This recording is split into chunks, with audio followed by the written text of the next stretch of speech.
Maybe Vlad wants to play 3-2.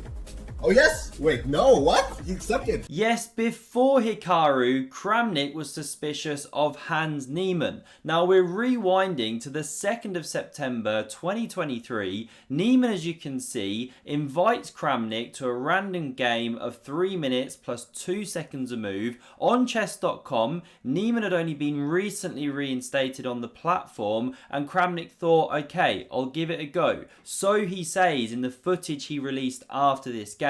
And you may know part of this story, you may know this game, but in this video I've pieced it all together, including reaction from the players. So let's have a look at this one. Vlad goes e4, and here Niemann hits him with his own opening. We get a Roy Lopez and the Berlin defense played. It was Kramnik that pioneered this opening at the elite level. So we see castles, the pawn captured, d4 played, Kramnik going for this endgame here, where the queens come off the board. We're rattling through. This is all known theory. The king stuck in the centre, but black not getting killed with queens off the board, plus they've got the bishop pair. Knight c3 played, knight h4 to trade some knights, bishop recaptures, bishop e3, h5, check, king e8 played, knight e2, and now after bishop f5, this is where the strange things start happening to Kramnik. So now we start with this kind of strange things, strange time management. Bishop f5 was played incredibly quickly. After, well, basically logical move knight d4, for some reason bishop d7, it took black, I think, 5 seconds for this move. I don't understand what, there is no other move, obviously, yeah.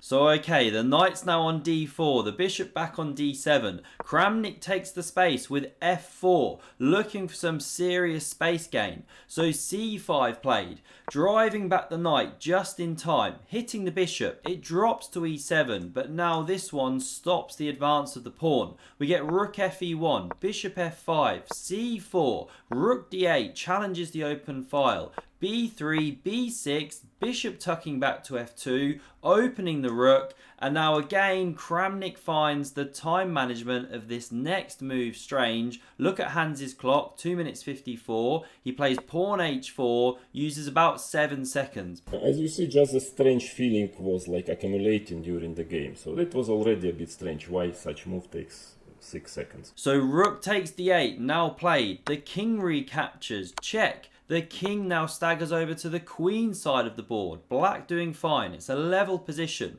We get king f1, a5, and now after king e2, king b7, rook d2. Here Kramnik finds it very strange that Niemann didn't go a4, opening the a line. I would play it in half second. It's just very obvious that you should play a4. But for some reason, instantly, black plays king c6, a move which kind of puzzled me. And now in, I think, like 3 seconds, Hans played king b7.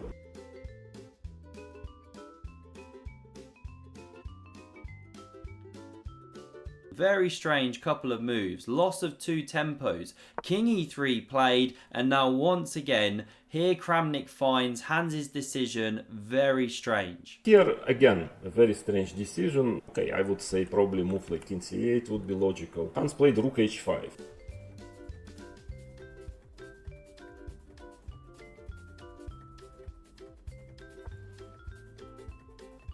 I fail to understand the sense of this move. I mean, to me it's pretty clear, rook is better on h8 than on h5. Very, very strange move. Okay, so the rook's on h5. Now we get rook e2 waiting, king c8, knight g5, pawn f6 played. We get captures, bishop recaptures, knight e4 played, and now once again Kramnik was very puzzled by why this move wasn't played instantly. Niemann hovers to go back here, then he eventually plays this, used about 10-11 seconds, but Kramnik confused. My kind of confusion was growing. I haven't seen anything of this sort in my chess career, because Blake is playing very well. I mean, it's a very strong player is playing, but some decisions are strange and the time management is totally impossible to understand.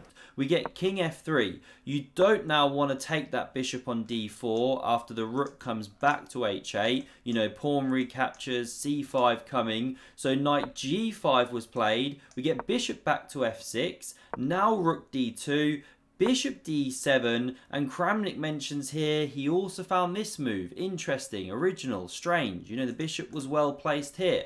But okay, bishop e3, rook e8, king f2, bishop f5 back, now knight f3, bishop c3, hits the rook, it comes to d1, and you'd love to go bishop c2, win a pawn, but there's rook c1, and your bishop drops. Tactics. So coming back here, after rook d1, Niemann just tucks back to f6 with that bishop, some kind of play on the clock going on here, and after rook d2, this is the best clip of the entire Kramnik video. He finds this whole next sequence very strange. But now, okay, a move which totally puzzled me. What kind of useful move would you make in this position? Of course, king b7. I mean, it's like automatic for any strong player.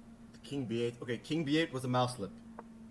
King b8 was a mouse slip. If you look at my stream, you'll see that it was a mouse slip. It's totally automatic. For some reason, Hans played king b8.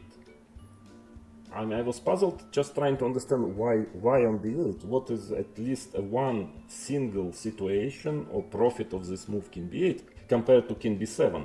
So the king is on b8, not on b7. We get rook e2 now, rook d8, rook d2. The rooks come off the board, knight recaptures, bishop c2, pressuring, probing against these weakened light pawns, king e2, and after king c8, there's some very dangerous endgame plans on the horizon here. The king's coming to f5 to pressure this weakened pawn. This one creates a clamp there, whoops. So what does Kramnik do? He goes active. He abandons this pawn with knight f3 targeting h4. So the b pawn drops. This one now comes to a d3 here. The king protects the pawn. We get bishop takes. This h pawn drops. And now again, Kramnik finds it really strange how long Niemann spends on the next move. About 20 odd seconds for bishop c6. And after captures, again, Kramnik just perplexed. There is not even a question. It's completely obvious decision to play gf6, and of course,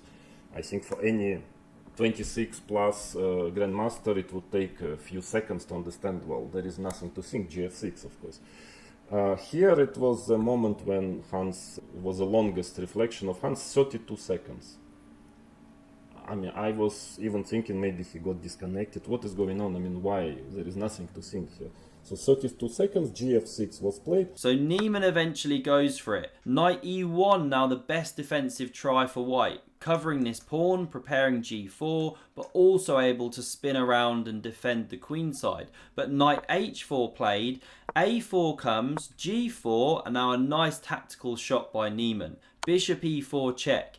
If the king captures, you're no longer in the box, you can't get back in time, and even if you tried to get the knight back, still not coming in time. So, after bishop e4 check, the king sidestepped and didn't take it. Now we get c6, preparing b5. The pawn marches on, captures, but here comes the black king, and the problem for white is that this knight is absolutely dominated, cannot move, the pawns are marching, and because of this paralysis, this was actually the final position. King f6, Kramnik resigned. So what then happened after this? Well, Niemann offered a rematch, Kramnik accepted, jumped to this game now. This is what went and happened. We had f6, Niemann goes d4, and g5 from Kramnik, offering a checkmate in one. And Kramnik said in a video he released, the one I've just shown, that the reason he did this was that he didn't want to hit the resign button, but he wanted to throw the game, show that he didn't want to play for all of the reasons we've just seen, and this is his way of doing it. But did Niemann checkmate him? No. Niemann resigned the game, so Kramnik won it and got the rating points for that one. So that was how it went down when they played these two games, and this is then Niemann's reaction following Kramnik's release of the video, which we've just seen clips from. Guys, I saw Kramnik's video. I watched all 46 minutes, okay? I just, if you'd like to speak to me and you'd like to understand my play style, I'd be happy to. I've always been a big fan of him. I don't want to resolve this in a negative way. If you would like to analyze games, to be honest, guys, I was actually going to ask Kramnik to be my coach. I wanted to have some training sessions with Kramnik. So I don't know how likely that is going to be now. But I was actually really wanted to. I was trying to get some coaching with him.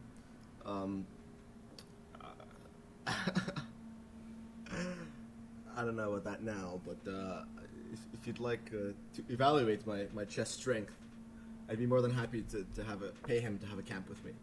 If you would like to fully evaluate my strength and understand my playstyle better.